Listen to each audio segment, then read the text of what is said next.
Okay. Hi, so I am a nutrition educator at CEO, and I am here to teach you about incorporating some more fruits and vegetables into your diet. Do you have any questions or anything for me?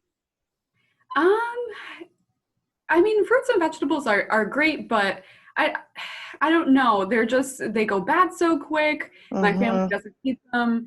My doctor keeps telling me I need to eat them, but I don't know. I 100% agree that they do go bad very quickly. So I'm actually here today to talk to you about different ways how we can incorporate them more into our diets, but not so much where it's breaking the bank or where they're rotting on the counter and people just aren't eating them. So do you have any specific fruits or vegetables that you really do enjoy eating? I do really like apples. Oh, okay. Awesome. What do you like? Do you like cooking with apples, baking with apples, or just eating plain apples? Honestly, just plain apples. Really don't know what else to do with them. Yeah. Okay. Not a problem. As a nutrition educator, I know all the tips and tricks on how to incorporate more fruits and vegetables into our diets. Specifically, so if you like apples, there's different ways we can eat them to incorporate them in our diets. So we can incorporate them into salads and have them like as a side dish with a salad, or you can cut them up and put peanut butter on them, or if you have an allergy to peanut butter, there's other nut-free butters like sun butter, which is made from sunflower seeds. And there's also wow butter, which is made from as a soy alternative. So there's a ton of different options that we can incorporate apples into our daily diet as a snack, as a different part of a meal, breakfast even. If you like oatmeal, you can cut them up and put them on your oatmeal, or you can put them in a fruit salad. That's always one of my summer favorites. It's fairly inexpensive.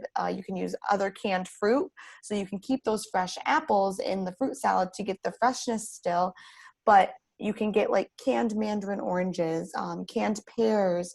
You can do other canned fruits, and you can even do frozen vegetables, or frozen fruits. So if you are taking the fruit salad to maybe a cookout the next day, you can whip it up the day before and put frozen blueberries and frozen strawberries in it.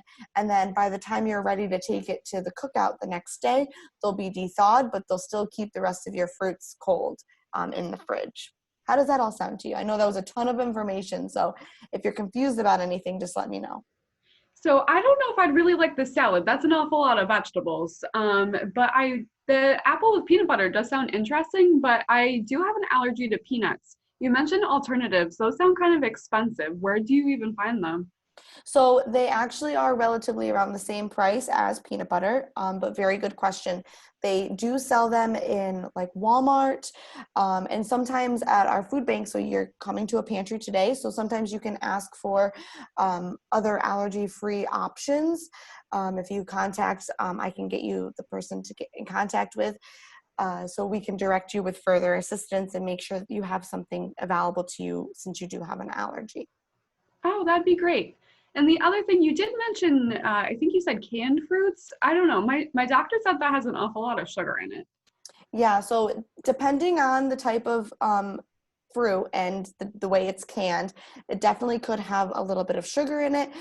So what we like to tell people that we interact with is, if you look at the back on the food label, it'll one mention how many added sugars are in it, and that can indicate if it's in like a syrup or just not a natural fruit juice. So looking at the front of the actual can, it does tell you if it's in 100% fruit juice, or if it's in, sometimes they put pineapple in like pear juice. So looking for different types of fruits and their juices that they're already in instead of in syrup or 100% fructose syrup, stuff like that.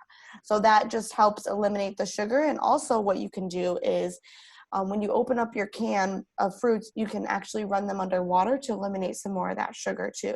So not only are you going to get the less sugar, you're by rinsing it, you get at least 40% more sugar off of what you already had on there. Oh wow, that's great. I had no idea that you could do that. Yeah. Because I have a lot of heavy syrup fruit within my cabinet. My kids like that, but it's just so high in sugar. I don't want It to eat is. that. Yeah, um and like rinsing them, that's fine too. But what you could also do is if you don't want them to eat all that high fructose corn syrup, is you can do a little bit of half and half and slowly make the switch. So say you buy 1 can of canned pineapple and it's in 100% fructose syrup, and then you buy canned pineapple in pear juice. You can do half and half and see if they notice the difference. Sometimes they won't. Sometimes they're kids, they may pick up on it. But in this way, you'll be able to notice, like you'll be able to cut their sugar content down too by doing this, but also you'll feel more confident in eating it as well, since you don't like as much sugar as you mentioned. That's a really great idea, and I think that's something I could definitely try. Good, I'm glad. Is there anything else you wanted to talk with me about today? What kind of recipes do you have available? I feel like I'm always preparing the same couple dishes, and me and my family are just getting tired of it. Yeah, and um, a few weeks ago, I felt the same way. I was just constantly making the same, either 2 or 3 meals a week, and I was having the same breakfast all the time. So I 100% understand where you're coming from. We actually have a apple raisin salad yogurt, and it has the word salad in it, but there's no vegetables in it. So it's just yogurt, a little bit of cinnamon, apples, and then raisins in it. And it's very quick to make. Just wash your fruit and then just cut it all up, put it in there. And if you don't like the raisins, you can do blueberries. You could do frozen blueberries too. Those are really good. So I know blueberries can get really expensive, and even when they're out of season, I don't like buying them because it's $3 for a little quart, and I don't eat them that quickly, and they just go bad in my fridge, and it's just wasted money.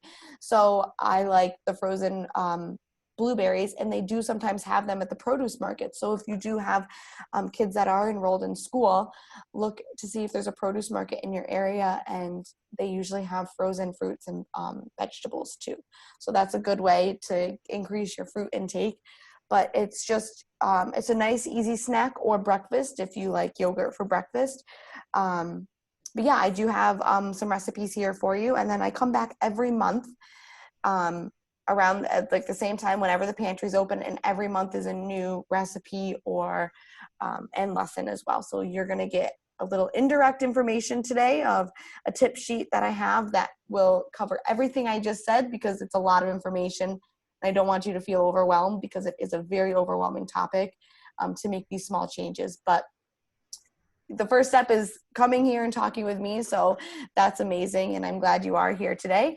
So I do have these recipes. I have a little packet over here for you. Is there anything else before I hand this stuff to you? I don't think so. That was a really great idea with the apple salad. I really do like blueberries. I really don't like raisins, but I really like that suggestion, and I think that's something that even my family would eat too. So thank you so Awesome. much. I really want to try that. Yeah, great. Awesome. Yeah. And if say you're getting sick of the apples, I know you mentioned apples are your favorite fruit, but if you are getting sick of them, you could do strawberries, frozen strawberries, and have a nice little holiday themed meal, because it actually turns red, white, and blue when you mix all the stuff together. So that's like a nice holiday for the summer. Um, but yeah, and you can even add other fruits too. So you can add, if you like sweeter yogurt, this yogurt here is fat-free, but it is vanilla, so it is a little bit sweeter. If it's too sweet for you, you can certainly do plain. And we just buy the store brand yogurt, so nothing fancy, unless you really do like Greek yogurt or anything, that will taste just as good. But this is just something that we like to prepare that is cost effective, but also very easy to make. And almost every grocery store or pantry will carry these items too. So you just mentioned Greek yogurt. I've heard of that, but what is it? So Greek yogurt is it has more protein in it. So if you I don't typically like it, just for the sense of I don't like the texture. I'm a texture person, so I only buy like the store brand, just regular fat-free yogurt, but it does have more protein in it. So, and it is a little bit more expensive too. So just knowing that, to me, it's not worth it to buy because it is more expensive. And I get protein in other ways. But if you don't get enough protein in your diet or your kids don't, that is a good option of protein as well. So what is protein? Like what's it good for? Like why is it important that I get protein? It actually, so it's funny that you're asking this. So next week or next month, which is like next in a few weeks from now, that's our lesson. So we will have a ton of different information on protein, why it's good for us. A brief overview is that it really does help our muscles and it helps keep them strong. And it just overall helps our body to stand up and just perform the best it can. But next month we will have way more information. I don't want to go too deep into it because I don't want you to get the lesson beforehand. But I do have all this information about fruits and vegetables and how we can incorporate more into our diet. And then if you come back next month, I'll give you all the information about protein. Great. I'm definitely looking forward. I'll definitely stop by next time. Oh, good. I'm so glad. Really so informative, and I really coming into it, I didn't think that, I was going to even have any recipe ideas for fruits and vegetables. And, I'm so concerned about the sugar, but you've really helped and provided some ideas that are really doable. Oh, good. I'm so glad. And yeah, fruits, you can basically substitute any fruit out of like any dish. So if, like I said, with the yogurt, if you don't like if you're getting tired of apples, or once apples are no longer in season and they become more expensive, switch to like a canned or a frozen vegetable or fruit. I keep saying vegetable, fruit. And this will help increase your fruit intake, but also keep that same dish a little different so you don't get so sick of it. That's such a good idea. Thank you so much. You're welcome. I'll definitely stop by and see you when I come next month. Yes, I'm so looking forward to seeing it. Thank you. Have a good day. Thanks, you too.